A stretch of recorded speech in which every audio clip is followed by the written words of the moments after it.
سنو، حضرت سالبہ بن عبد الرحمن میرے کریم محبوب علیہ السلام کے صحابی ہیں، غریب ہیں۔ غربت بڑی اعلیٰ چیز ہے، ہاں ہاں غریبی بڑی نعمت ہے، یہ آزمائش ہے، اس میں کوئی شک نہیں، لیکن قیامت والے دن پتہ چلے گا جب غریب چھلانگ لگا کے جنت میں داخل ہو جائیں گے۔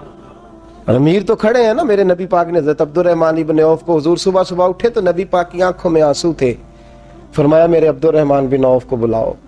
حضرت عبد الرحمن بن عوف آئے تو حضور نے سینے سے لگا لیا، نبی پاک کھول کے روئے، یا رسول اللہ حضور کیا ہوا؟ فرمایا عبد الرحمن رات میں نے خواب دیکھی ہے، سارے جنت میں چلے گئے، تو پیچھے رہ گیا، تو پیچھے رہ گیا، میں کھڑا تیرا انتظار کرتا رہا، میں تیرے بغیر جا نہیں سکتا تھا، پھر تو آیا ہے تو تیرا سارا وجود پسینے سے بھیگا ہوا تھا۔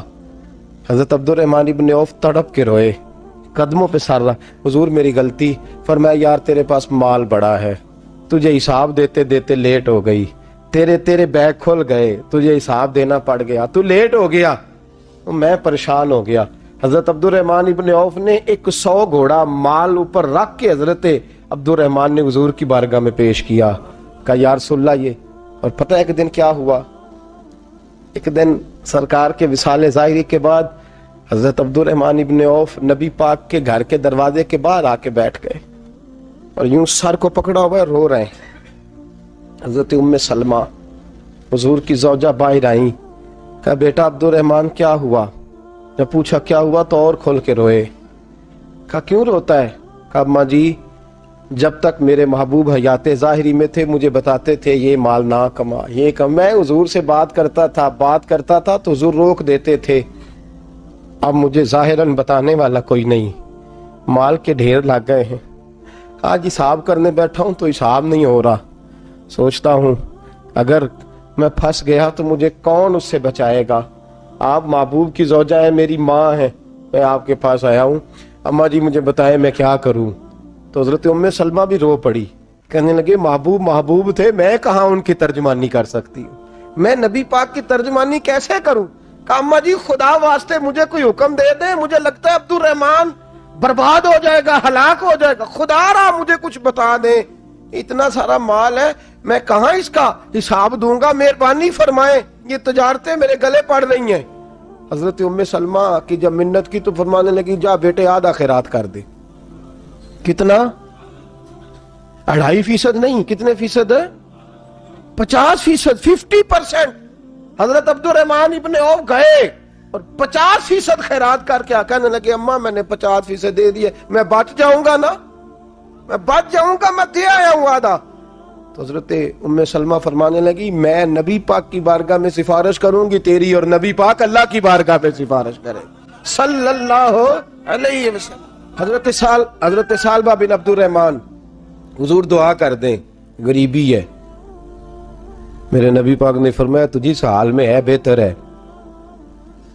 کرتے ہیں حضور نہیں دعا کر دیں، فرمایا تجھی اس حال میں ہے، تیسری دفعہ پھر آ گئے، حضور نے دعا کر دی، 4 بکریاں تھیں، چند مہینے گزرے، کچھ تجارت شروع کی، چھوٹے موٹا لین دین شروع کیا تو 40 ہو گئیں، کچھ وقت اور گزرا تو ریوڑ بن گیا، پھر گائیں بھی آ گئیں، پھر اونٹ بھی آ گئے، پھر لائنیں لگ گئی، پھر ہر وقت حضور کے قریب بیٹھنے کو دل کرتا تھا، اب لین دین کے معاملات تھے، اب ذرا طبیعت تھوڑی پیچھے ہٹنے لگی، تھوڑا دل پیچھے ہٹنے لگا، پہلے 5 نمازیں مسجد میں، پھر زور اثر کی چھٹی، میری طرف دیکھو اور دیکھو میں کیا عرض کر رہا ہوں، پھر زور اثر گئی، پھر کچھ وقت گزرا تو مغرب بھی گئی، پھر اتنی بڑی حویلی کوئی نہیں، پھر باہر جا کے مدینے سے ڈیرا لگا لیا، جمعے کے جمعے آتے، زکوٰۃ کا حکم آ گیا 2 ہجری میں، حضرت ابو ہریرہ رضی اللہ تعالیٰ عنہ امیر زکوٰۃ مقرر ہوئے، 5 اونٹوں پر 1 بکری، یہ زکوٰۃ ٹھہری۔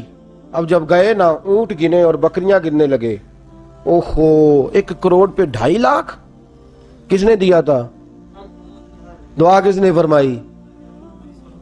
اوہو اتنا، میرے پیسے بینک سے میسج آ جائے گا اتنے کم ہو گئے، اوہو بڑی مصیبت بنے گی، مجھے تو خوشی ہوتی ہے جب آتے ہیں تو اب یہ والا میسج بھی چلے گا کہ اتنے مائنس ہو گئے، توبہ توبہ، پریشانی لگ گئی، بڑی طبیعت، انکار نہیں کیا، کہنے لگے حضور سے جا کے عرض کرنا میں خود آؤں گا، اور جہاں محبوبیت ہو وہاں اتنے لفظ بھی بے ادبی ہیں، وہاں ٹھہر جاؤ، سوچتا ہوں، سمجھتا ہوں، غور کرتا ہوں، یہ جملے بھی وہاں توہین ہوتے ہیں۔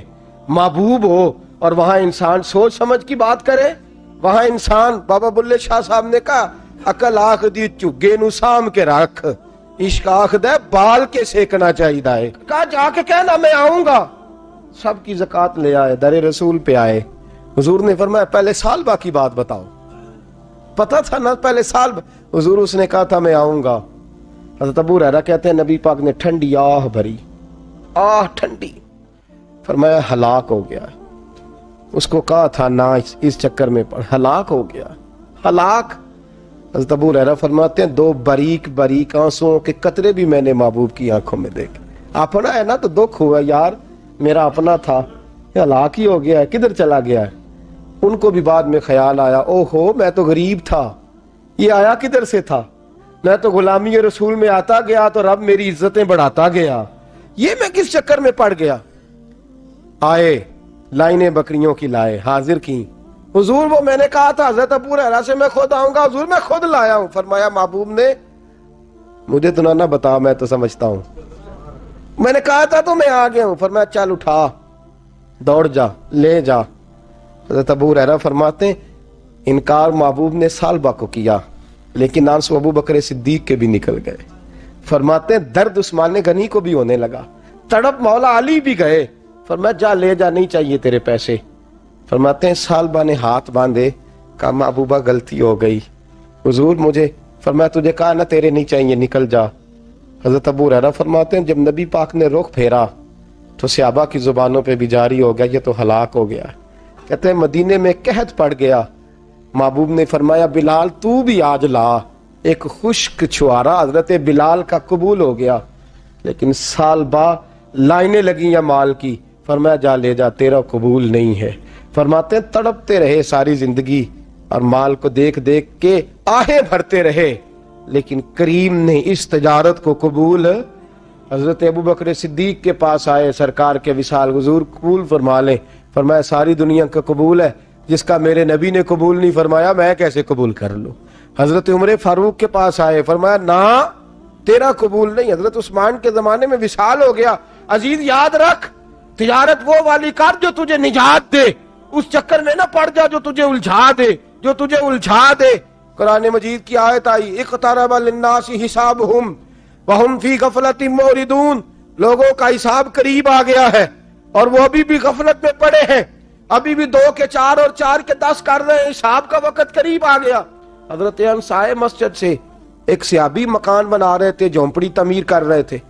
حضرت انس کو پریشان دیکھا، کہنے لگے انس خیر تو ہے، کوئی نئی آیت تو نہیں آئی؟ تو جناب انس کہنے لگے آیت تو آ گئی ہے، رب نے کہہ دیا کہ حساب قریب آ گیا، تیاری کر لو۔ جھونپڑی بنا رہے ہیں، محل نہیں، جھونپڑی بنا رہے تھے، ابھی دیوار کچی مکمل نہیں ہوئی تھی، ہاتھ جھاڑ دیے صحابی نے، ادھر رخ پھیرا تو حضرت انس کہنے لگے کہاں جا رہے ہو؟ کہنے لگے بھائی میں حساب نہیں دے سکتا، میں مصطفیٰ کے پاس جا رہا ہوں، میں نے نہیں دیوار بنانی، بس بھائی میری اس دوڑ سے بس میں کوئی نہیں حساب دے سکتا، میں کمزور ہوں۔ میرے رسول کائنات صلی اللہ تعالی علیہ وسلم نے، میرے دوستو تجارت کرو لیکن اس کو عبادت سمجھ کے کرو۔ اگر تمہیں چوک وہاں دکان پہ بیٹھے خدا بھول جاتا ہے اور سودا کرتے وقت رب رسول کی باتیں تمہیں بھول جاتی ہیں، تو پھر تو تم وانتم موردون میں ہو، پھر تو تم غافل ہو۔